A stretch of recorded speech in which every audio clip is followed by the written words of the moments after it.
Hey guys, welcome back to another video today. Today we have Joe Donnelly versus Donald Trump. Again, I don't think 270 is back up, so I'm just going to keep using the Fox News map. So it'd just be the incumbent Democratic senator from the state of Indiana versus Donald Trump in a general election year. We're going to see how this plays out. Actually, Indiana, I thought, would have two Democratic senators come around 2016. Evan Bayet, I'm not sure how to say his name, but I think he would have won, but he didn't. And Todd Young went on to win the seat, which was surprising to me, but overall I think that Joe Donnelly would perform better. We were going to look on the current electoral map. We're going to fill in a lot of the swing states. The swing states I'm going to fill in are swing states mainly from 2016, but including the state of Indiana.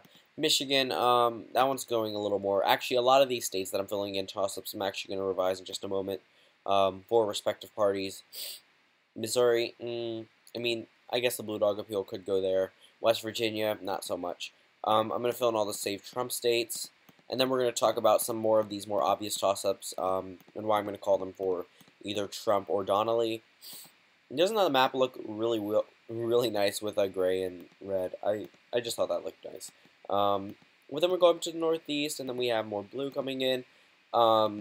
Maine, one electoral vote I would leave as a battleground.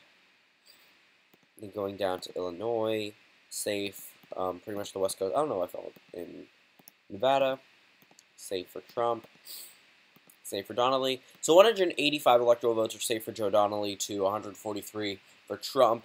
Some more obvious ones that we know are probably not going to flip. Virginia is probably going to retain in the Democratic column. New Mexico, same thing. Colorado, we know that one's probably going to go to Joe Donnelly. Missouri, Arizona, and Georgia, Joe Donnelly's not that drive turnout type candidate. We know those states are probably not going to flip.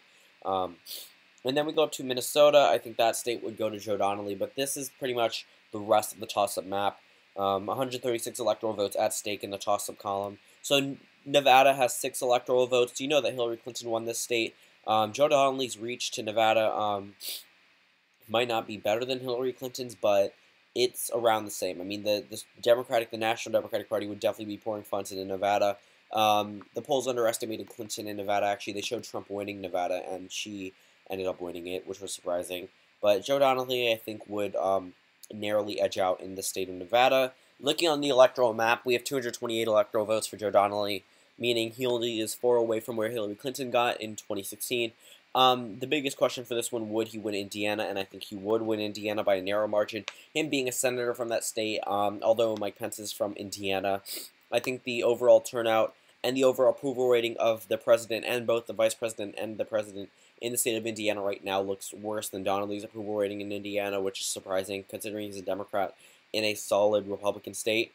So 239 electoral votes for Joe Donnelly to 180 for Trump. The state of Ohio, not going to touch this yet, but going to Michigan, Wisconsin, and Pennsylvania, states I think that Joe Donnelly would easily carry coming from the white working class.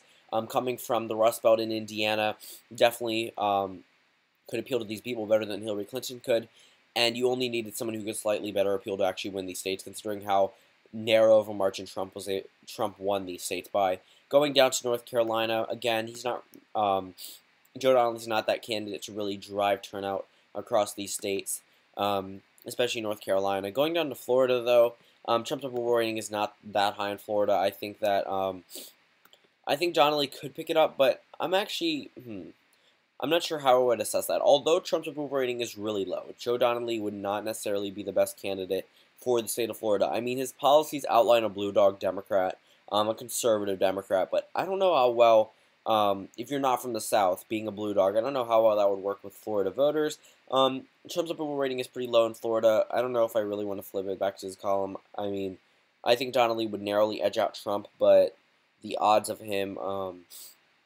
actually winning, I'm not going to change anything because I think Joe Donnelly would narrowly edge it out. I was just trying to see a what-if factor, and we're not really going by that. Going up to Maine, though, I think Trump would still win that one electoral vote. He won there more than he did in Ohio and Iowa, which was surprising. But going up to New Hampshire, I think Donnelly would carry their 4 electoral votes. Going over to Ohio, that's a little interesting because Ohio, they have Sherrod Brown from the Democratic Party. Trump won it by 9%, but he also won Indiana, and that was mainly the home state factor as to why it flipped.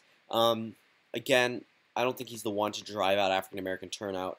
But it's a different case in Iowa, where I think that Donnelly would be able to grasp a lot of the white vote up there, coming from the state of Indiana. But this is the final electoral map: 324 electoral votes for Joe Donnelly to 214 for Trump. Thank you guys for watching this video, and I'll see you all tomorrow.